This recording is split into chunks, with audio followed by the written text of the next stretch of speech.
Thank you. ব্যবস্থা সব ঠিকঠাক আছে তো?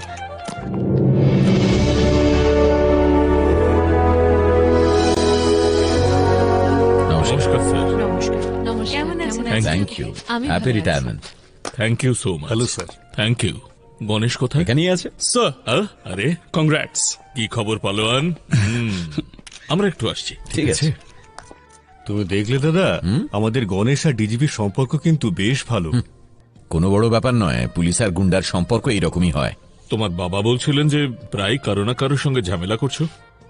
খবর পেলাম যে তুমিই মাসুদ পালোয়ানকে মেরেছো। বাজে লোক ছিল, ঠিক করেছো তুমি। খুব খুশি হয়েছি আমি। বদমাইশটার উচিত শিক্ষা হয়েছে। আইনের তো কিছু লিমিটস আছে, কিন্তু তোমার তো নেই। যা খুশি করতে পারো, কিন্তু একটা কথা মাথায় রেখো, যেসব মানুষ আইন বা তার সিস্টেমের সঙ্গে জড়িয়ে আছে তাদের সাথে ঝামেলা করো না। বিক্রম চ্যাটার্জি এসেছেন।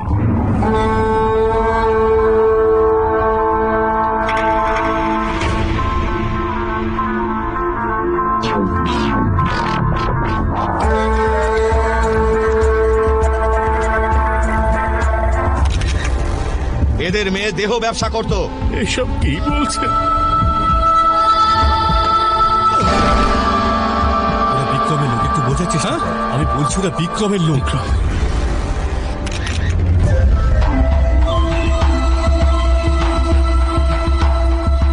ভাল লাগলো তুমি এসেছো। দিল্লি থেকে কিছু মিনিস্টার এসছে, তাই প্রোটোকলের কারণে বাবা ওদের সঙ্গে দেখা করতে গেছে। তার বদলে আমি এসেছি। কোনো ব্যাপার নয় বিক্রম। কি বলি রে তুই? তোর সাহস হলো কি করে আমার নাম ধরে ডাকছিস? মনে হয় চাকরির সঙ্গে জীবনের থেকে রিটায়ার করতে চাস। গণেশ কোথায়?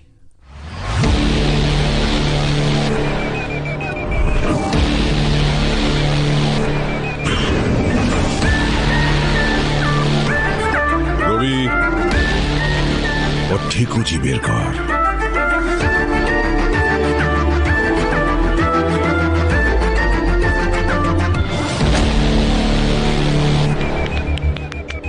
ওকে ছেড়ে দে বাবা, যেতে দে। গণেশ, এরা বিক্রমের লোক।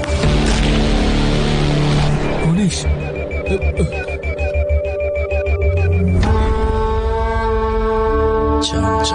গণেশ, এমএলএ এখানে এসছে। হ্যাঁ, এমএলএ।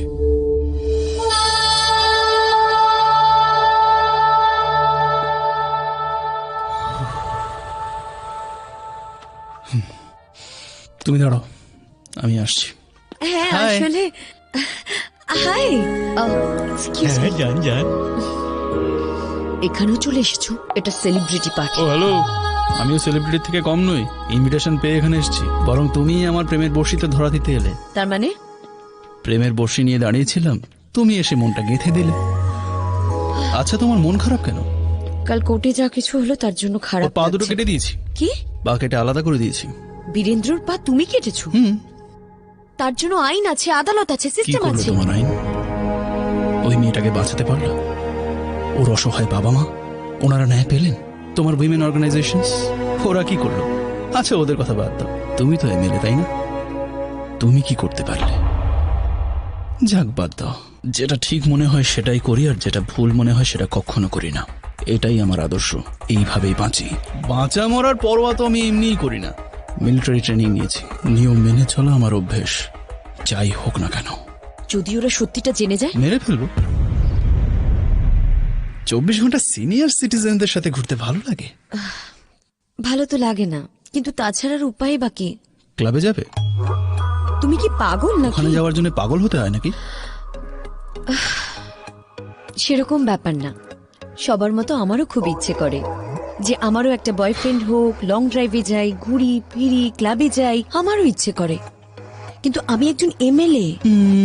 তোমাকে একটা জিনিস বলছি, কনভিন্স হলে চলো, নয়তো ড্রপ দ্য আইডিয়া। কিরকম আইডিয়া? তোমার ঠাকুরদা তো মহান ফ্রিডম ফাইটার ছিলেন। 1922 সালে ব্রিটিশদের অত্যাচার বেড়ে গেল, উনি বন্দুক হাতে তুলে নিলেন। ঠিক বলেছি তো? বিয়ে করার পরেও বাচ্চা হলো না। উনি সারা জীবন ধরে ব্রিটিশদের বিরুদ্ধে লড়াই করে গেলেন। 1947-এ স্বাধীনতার সময় ওনার 4টে বাচ্চা ছিল। মানে সারাদিন লড়াই করার পরেও রাতে রোম্যান্সের টাইম ঠিক বার করে নিতেন। মোটেই না, আমার ঠাকুরদা এরকম ছিলেন না। তোমার ঠাকুমা বেঁচে থাকলে কনভিন্সড হয়ে যেতেন। লাইনে আসছে। This is a private party.